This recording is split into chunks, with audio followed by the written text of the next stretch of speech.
O nosso estudo hoje é sobre apacentar pastores. O subtítulo aqui eu coloquei Cuidado Psicoespiritual para líderes que cuidam de almas. Por que esse cuidado psicoespiritual? Porque muitas das vezes nós preocupamos só com o lado espiritual, deixamos o lado emocional e o lado psíquico, o lado psicológico. E nós somos seres que temos essa integração de corpo, alma, espírito. Se as suas emoções não estão boas, se elas não vão bem, obviamente o seu lado espiritual também, o seu físico também. Existe uma somatização. Está interligado. E muitas das vezes nós não paramos para pensar nisso. O pastor se preocupa tanto com o espiritual, mas esquece que ele é um ser humano, esquece que ele tem sentimentos, que tem emoções. Então nós, enquanto apacentadores, nós precisamos levar esse foco de luz dentro de uma visão psicoespiritual. As 7 feridas secretas do pastor, achei interessante estar pontuando isso aqui para que possamos observar, discutir, falar, tá trocando essas ideias e colocando, Então comecei aqui na introdução falando que entre o púlpito e o silêncio do quarto pastoral existe um espaço que poucos conhecem, porque na igreja às vezes você tem só aquele lado espiritual, aquele lado que acha que o pastor não sofre, acha que o pastor não tem problemas, acha que o pastor não tem dificuldades. Porque, é claro, Deus sustenta, mas esse lado humano, falando, ele é muito importante nós cuidarmos dele. Nós temos o exemplo do profeta Elias, um homem indubitavelmente que não temos dúvida que ele era aquela que tinha uma integração direta com Deus. Falava, descia fogo do céu, tudo. Mas chega um momento que o lado humano dele, as emoções, elas superaram aquele momento, a sua espiritualidade.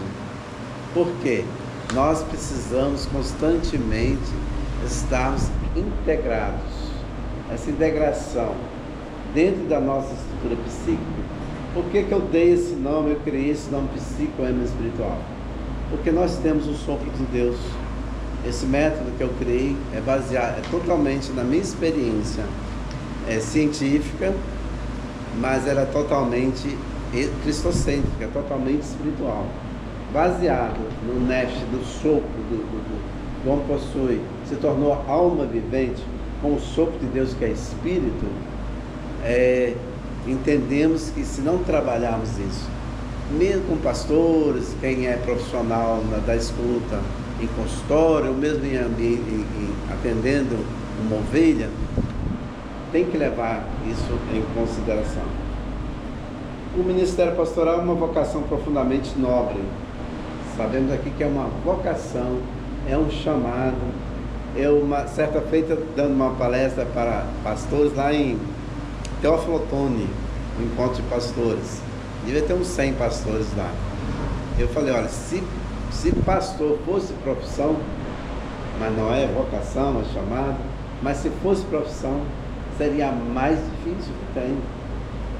E a mais nobre, isso nós não temos dúvida, É também uma missão que expõe o líder pressões emocionais, espirituais e relacionais intensas. Uma coisa que temos que ter cuidado é porque o pastor tem um coração muito grande.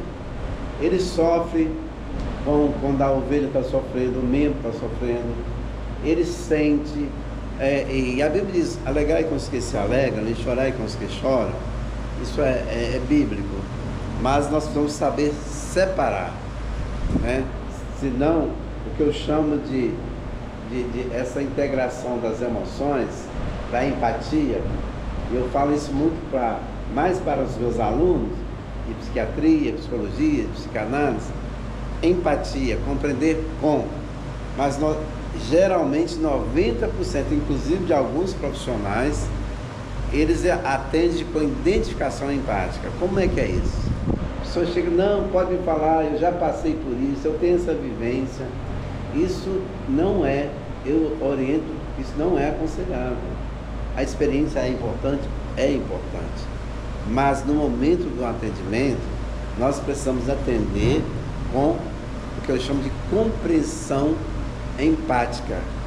Você compreende o que o outro, a demanda do outro, o sentimento do outro, as emoções do outro, sem contudo se envolver emocionalmente.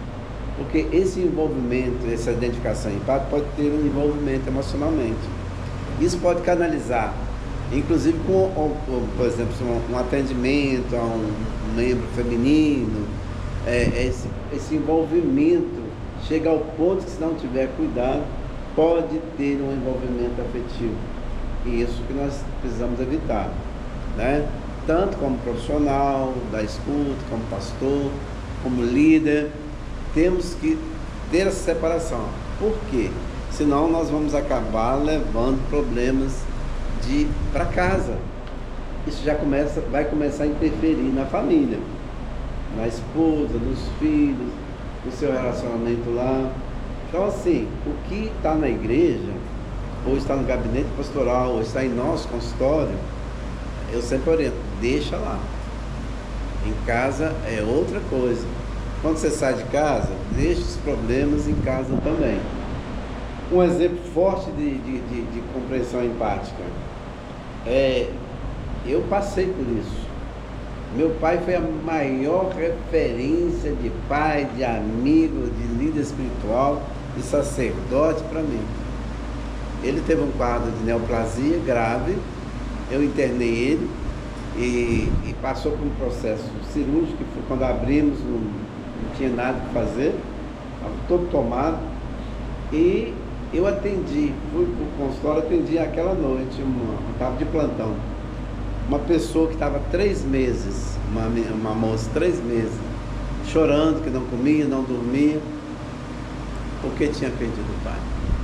Se eu tivesse atendido ela dentro de uma visão de identificação empática, certamente eu iria desmoronar. Então, assim, ou tem que fazer esse corte epistemológico. É o pai dela. O meu é o meu. Dá para entender a diferença? Então, isso faz toda a diferença no atendimento pastoral, na vida pastoral, na vida de um profissional, do psiquiatra, psicanalista, psicólogo. Faz toda a diferença. Eu tenho trabalhado, uma vez eu estava num congresso de psiquiatria, eu fiz essa pergunta, um professor lá, que estava sabendo muito, né? Eu falei, professor, qual a melhor forma de atendimento? Compreensão empática ou identificação empática? Ele falou, identificação. Aí depois eu pontuei, mostrando os perigos, que isso não se deve, tudo. Então eu acho importante isso para nós também.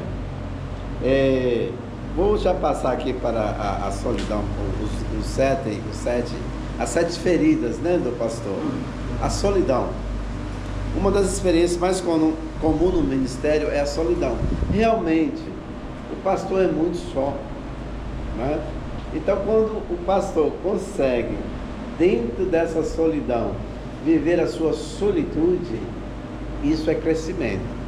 Isso é que eu chamo de um processo de dagoniar. Ou seja, o que é dagoniar?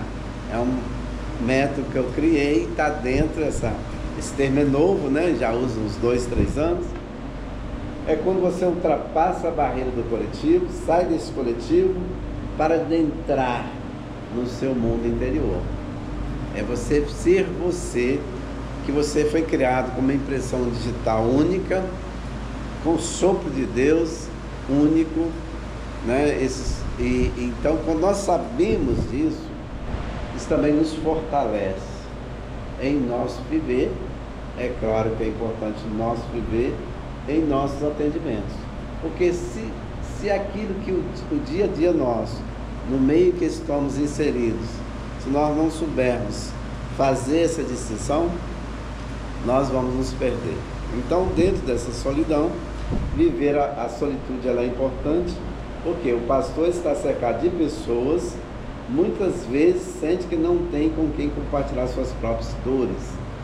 É verdadeiramente atender alguém que está com dor e que muitas das vezes a dor interna que estamos vivendo é maior do que a dor do outro. Aí entra mais uma vez a compreensão empática. Porque se fosse uma identificação, mas se a dor minha é maior, você vai começar a elaborar isso, tudo, entende? Mas quando eu entro dentro desse processo de compreensão, e acontece, o pastor está dilacerado pela dor, às vezes de um filho que não está na igreja, um filho que não está obediente, às vezes um problema mesmo conjugal, mas ele atende alguém, atende como pastor, atende como líder espiritual. Então essa separação, ela é muito importante.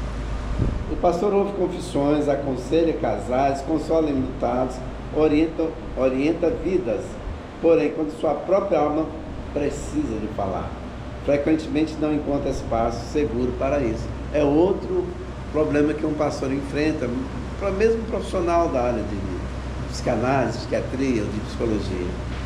É muito importante ter alguém que possa confiar, né? O nosso ambiente, esse do nosso grupo de apacentar, deve se tornar um ambiente de escuta e um ambiente livre de ameaça. Porque quando eu sinto que eu posso me abrir, que há um processo de escuta, e escutar não é ouvir qualquer pessoa que não é surdo ouve, mas quando você escuta com alma, você escuta dentro de uma postura ética, você escuta com sigilo. A pessoa, quando ela sabe, olha, falei para o colega, eu falei porque muitas das vezes a pessoa deixa de procurar um colega pastor para procurar um profissional, um psicólogo, às vezes um psiquiatra, às vezes um psicanalista. Por quê? Lá ele sabe que o sigilo é total, ele vai ter segurança. Então nós precisamos criar esse ambiente de sigilo total, entendeu? Eu lembro que dentro lá do judiciário, a juíza me chama e fala, doutor, aquela situação, você pode, eu sei que tem o seu sigilo, se você puder falar. Eu falei, não, estou aqui para falar, a senhora está vivendo a situação, está dentro do processo, então estou aqui para dar a minha contribuição, sem expor a pessoa, né? Mas fora desse ambiente, nós não podemos, e tem coisa que a gente realmente, isso é respeitado por lei. Teve um caso, a gente tem uns 25 anos, isso há 30, de uma pessoa que suicidou, ele era da sociedade, a gente trabalhava com atendimento, o delegado mandou um ofício, perguntando tudo, se a gente tinha elementos para ajudar na elucidação, para ver se era suicídio mesmo ou não.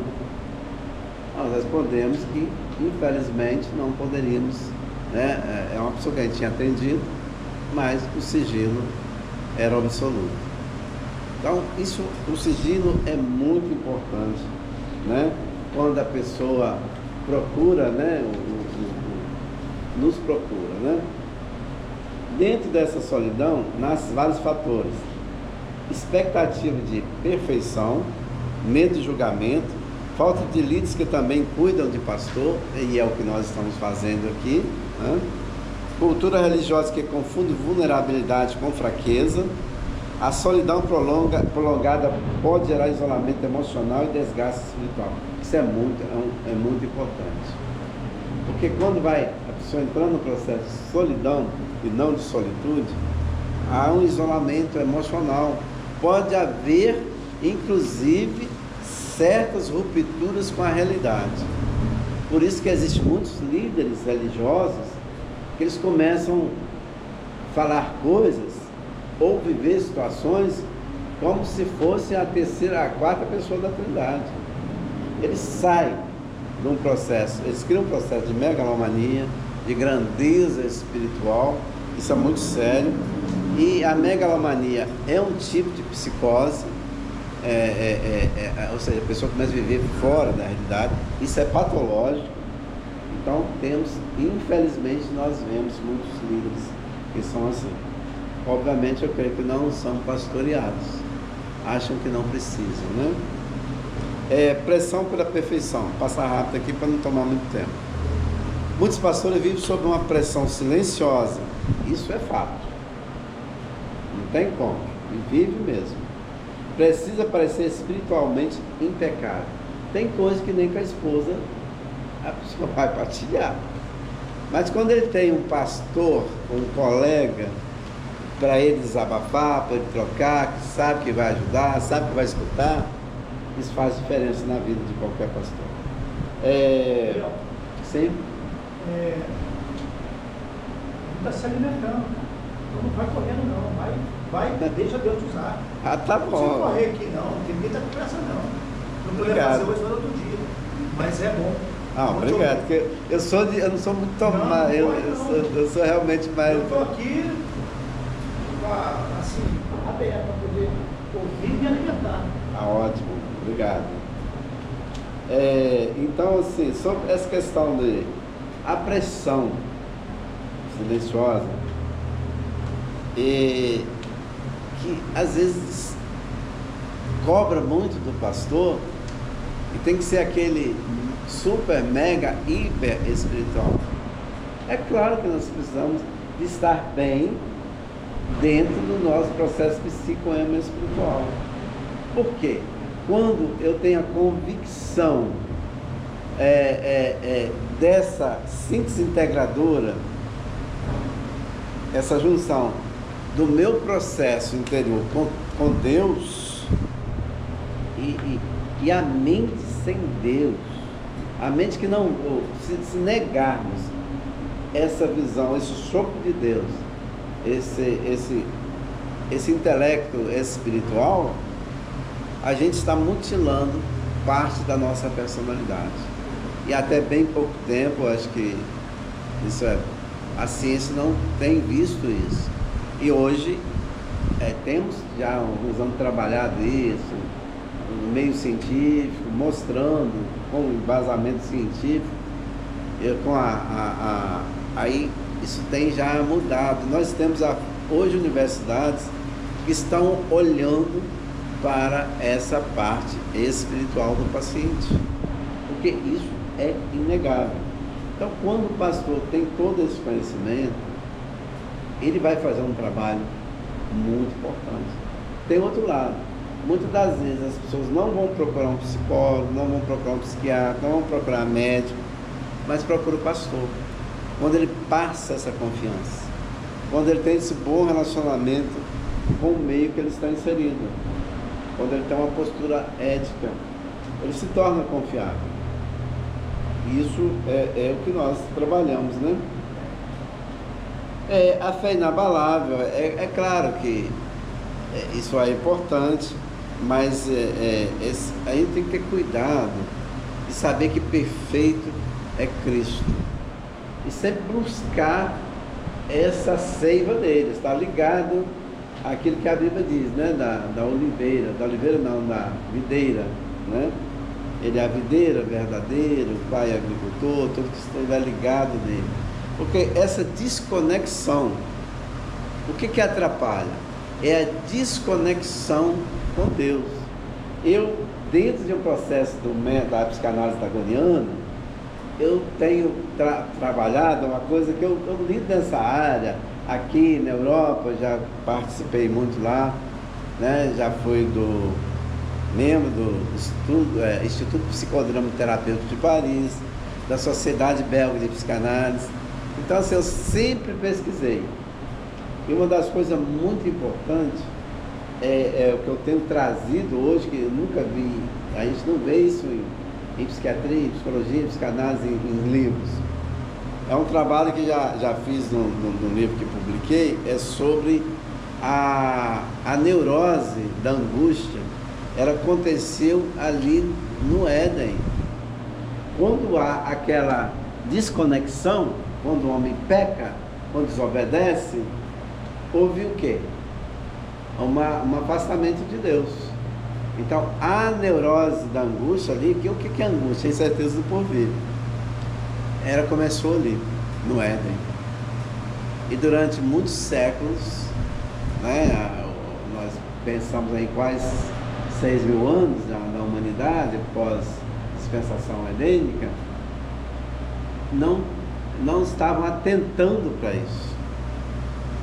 Então, quando essa conexão do coeficiente psicoema-espiritual, do coeficiente espiritual, eu criei dentro da psicanálise dagoniana 2 tópicas.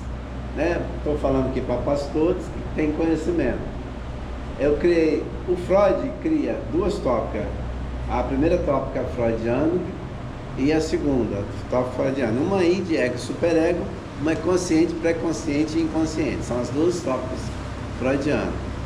Aí eu criei a primeira tópica dagoniana incognitiva, cognitiva e conativa. Trabalho isso extremamente, não vou entrar nisso aqui agora, claro, não é o caso aqui, mas isso é extremamente importante para um viver saudável. E a segunda tópica dagoniana é o coeficiente intelectual, coeficiente emocional e o coeficiente espiritual. Por isso que eu dou o nome de psicoemo espiritual. Então, se conseguirmos integrar isso, e não tem como fugir da Bíblia, do que está na Bíblia, em toda a sua totalidade, quando nós fazemos isso, nós temos uma nova visão, temos uma nova direção e temos um novo equilíbrio. Porque se eu, enquanto pessoa, enquanto líder, eu estou dentro dessa visão, essa síntese integradora, esse equilíbrio, isso já passa. Porque quando eu estou atendendo alguém, o que existe ali? É uma interação, eu chamo de interação psíquica. É o coeficiente, é o inconsciente do analista ou do pastor com o consciente do paciente. Por isso que um pastoreio ele é importante. Eu sempre exigi, quando eu dava formação da psicologia ou da psicanálise, trabalho isso há 40 anos, uma das exigências, condição sine qua non para a pessoa atender é que ela primeiro passe por esse processo de purificação analítica. Então, um pastor precisa de passar por esse processo, que eu vou dar o nome de purificação espiritual, psicoema espiritual. O trabalho dele vai ser menos exaustivo, a pessoa não vai ser drenado emocionalmente e nem espiritualmente, porque se não tiver cuidado, esse treino espiritual, a pessoa é drenada, o pastor é drenado espiritualmente, emocionalmente e psicologicamente. Então, se a gente consegue viver dentro dessa ambiência psicoema espiritual, dentro dessa homeostase, desse equilíbrio, isso vai fazer toda a diferença para as ovelhas, porque se o pastor está doente, as ovelhas vão adoecer. E hoje existem muitos líderes espirituais doentes, que estão adoecendo as suas ovelhas e que não estão as alimentando bem. Mas quando eu tenho, na qualidade de pastor, quando nós temos essa integração psicoema espiritual, eu vou dar o melhor alimento para a ovelha. Eu vou saber separar. Aqui que eu falei do processo de dagoniar. É você sair do coletivo para entrar no reino interior. E o que eu tenho dentro desse reino interior como cristão? O Espírito Santo. Entende como a coisa é interessante? Aí eu vou, o que eu vou dar? Vou viver toda essa eminência do Espírito Santo. Uma coisa que eu tenho tentado adotar na minha vida, já uns 2 anos para cá, 3 anos, né? É recente. Eu falei, tem o GPS. Aí eu criei o GPE. Eu estou passando a usar o GPE, guiado pelo Espírito Santo. Né? Então, assim, faz muita diferença. Fazer os negócios que Porque a gente às vezes entra no coeficiente intelectual e nós vivemos. Tem mensagem que ela é intelectual somente. Não vai edificar. É um discurso.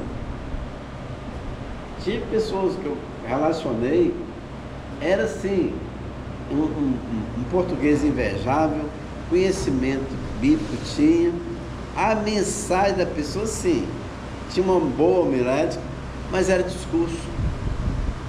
Não tinha essa visão psicológica espiritual. Não tinha esse recheio, essa condução do Espírito Santo. Se nós não tivermos essa condução do Espírito Santo, podemos falar o mais bonito, podemos ter todo o conhecimento, que vai virar aquilo, acho que Paulo falou isso, é trapo. Vai virar trapo de imundícia. Não vai passar disso. Vou continuar aqui passando. O pastor começa a sentir que não pode errar, falhar ou demonstrar fragilidade. Isso é um preço muito caro, tá? Com o tempo, essa pressão pode produzir ansiedade, medo de decepcionar, autocobrança excessiva. A perfeição, porém, nunca foi o requisito para o chamado. Deus chama pessoas reais e não personagens idealizados, porque existe aquilo que a pessoa pensa que é, idealiza, mas às vezes está muito fora da realidade. É o que nós chamamos, né, o real e o imaginário. Esse real e imaginário às vezes pode ter um distanciamento. Tem pessoa que começa a sair da realidade, vai viver o imaginário. Isso também já é um quadro que, se não tiver cuidado, entra no quadro já de psicopatologia. Então, os líderes hoje, a gente tem uma visão psíquica e psicoespiritual. Existem muitos líderes religiosos, infelizmente. Isso aqui não é nenhuma crítica, isso é uma pontuação justamente para ficarmos atentos e também para ajudarmos. Mas tem alguns que não aceitam ajuda, que acham que não precisam. Então, mas eu creio que não, a partir de nós, se eu começar a minha vivência, ela vai, de uma certa forma, contagiar, né? Não é que, como é que, me ajuda aí, é alguma coisa que aqueles que chegaram, contagiaram o mundo, tem alguma coisa assim, não sei se é da igreja primitiva, você lembra de alguma coisa? Da igreja primitiva, esses que chegaram expressão, eles usam perturbando o mundo, né? Perturbando o mundo, né? Mas perturbando com coisa boa, né? Para eles era perturbação, mas sabemos que é mudança. Eu acho interessante aquele texto de João Batista, João 3, acho que é 3,30. Convém que ele cresça e que eu diminua. O líder espiritual que conseguir entender isso, vai fazer diferença. O que do grego ali, que foi escrito em grego esse texto? O que é eu? Eu do grego é ego. Convém que Cristo cresça, o ego de Cristo, quer dizer, a estrutura, a mente de Cristo cresça dentro de mim e que o meu ego diminua. Então eu penso que um momento de felicidade, um momento de alegria é quando eu consigo alinhar o meu ego com o ego de Cristo. Se entendermos isso vai fazer diferença também. Essa expressão desse João, ele demonstra um pouco de sua grandeza, né? Se sentiu um cara, né? Grandeza. Se sentiu um cara. Ele fala, pô, você convém que ele cresça, porque eu estou grande. Então ele ainda é pequeno. Na cabeça de João, Cristo ainda era pequeno. Ele se sentia grande, não? Convém que ele cresça, porque eu ainda estou grande. Ó, tomara que o Daniel apareça, né? Mais do que eu. É porque ele tinha consciência, ele era cônscio de quê? Do ministério de Cristo, né? Ele, eis o Cordeiro de Deus que tira o pecado do mundo. Então, quando eles foram, né? Que João Batista batizava, aquele negócio, e eles entendiam, às vezes, ali, que poderia ter uma disputa Quem é maior, quem é menor. Você mostrou ali que tem hora que o líder fraqueja, o Batista fraquejou, que ele conhecia Jesus. Conhecia. E depois ele duvidou, mandou o servo dele saber se ele era Jesus. Né? É porque momento de fragilidade dele. Fragilidade. Estava preso. Então, realmente era o Messias, né? A fragilidade. Ele foi lá e... Porque isso é bem falado, pastor Cláudio, porque as emoções dele estavam fragilizadas. Ele deixou de ser espiritual? Não. Não deixou. Mas emocionalmente ele estava fragilizado. Né? Todos nós passamos por isso, né? Todos nós passamos por isso. Tem momentos da nossa vida que a gente está fragilizado emocionalmente. E nós temos que ter consciência disso. A gente é ser humano, né? Não somos conhecer nossas fraquezas. Porque quanto mais conhecemos nossas fraquezas, mais saberemos lidar com elas. Mas se nós negamos, aí eu sou um super espiritual. Se nós negamos as nossas fraquezas, a possibilidade de nossa queda é grande. Entendeu? Essa palavra nasce de uma fofoca. Uma fofoca. Os fariseus queriam botar uma intriga entre Cristo e João Batista. Esse senhor, sabe aquele cara que você batizou lá do outro lado? Está batizando mais que o senhor. É tipo assim, sabe aquele pastor que você consagrou? A igreja dele está crescendo mais que a sua. Aí João Batista não queria ser pequeno, falou, tomara que ele cresça. Tomara que ele cresça, eu diminuo aqui, mas que ele cresça. Ou seja, eu também sou grande. Se você fazer uma análise mais profunda. Vamos abordar só mais um tópico para poder encerrar o debate. Ok. Vou entrar aqui na forte, não precisa de ser socado de uma vez não, senão a gente não abre a boca e fala, não. Aí, degustar, tem que degustar. Agora, né? Esse mocotó tem que ser... Tem que degustar, se comer demais, você morre daqui a pouquinho. Vamos falar, tem aqui a pressão pela perfeição, mas vamos falar sobre o medo, sobre a ansiedade, né? O pastor começa a sentir que não pode errar, falhar ou demonstrar fragilidade com o tempo. Essa expressão pode produzir ansiedade, autocobrança excessiva. Medo de decepcionar. Tem tudo isso. Então, vamos partir aqui para o final. Então, acho que tem uma questão assim. O pastor, ele é conhecido e a fraqueza dele também é notória. Então, o que sempre vão voltar é a fraqueza do pastor. Toda a comunidade, a congregação vai voltar à fraqueza do pastor. Então, ele vai sempre vai ser lembrado para aquele ponto fraco dele. Então, ele conviver sempre ouvindo isso, acho que também está a dificuldade emocional dele. Na verdade, ele conviver sabendo que sempre ele fica, o ponto fraco dele vai sempre notório, vão estar sempre citando. Então, eu acho que ele conviver com isso, que é a maturidade aí de saber lidar com isso. Aí entra a maturidade de Paulo. Quando eu estou fraco, aí eu estou forte. Porque o Espírito Santo, a graça de Deus vai superabundar em nossas vidas. Então é importante termos consciência de nossas fragilidades, de nossas fraquezas, para que o Espírito Santo, para que esse coeficiente espiritual ou psicoama espiritual cresça em nossas vidas. Então encerro por aqui para não cansar muito vocês. E é isso aí. Com o pastor Denilson aí para... O exercício de reflexão. Aqui você falou sobre duas feridas. Sobre o exercício de reflexão aqui. As feridas aqui, a primeira ferida está em fazer reflexão. Aqui, qual é o café, professor? Vai dar tempo dessa reflexão aqui? É só uma pergunta, né? Dá tempo. Aqui, você falou sobre a solidão pastoral, né? A pressão pela perfeição, o cansaço espiritual, né? A sexualidade silenciosa, as feridas das críticas que as críticas ferem, né? A culpa espiritual e a crise de identidade ministerial. Aí você fez algumas perguntas aqui. Então, não devo falar isso tudo, mas vocês podem ler depois. Né? O exercício de reflexão. Aqui que a gente parou aqui. Ficou a terceira. A terceira a gente partiu para próximo encontro. Aí estudo próprio 3, 4, 5. Tudo bem, então.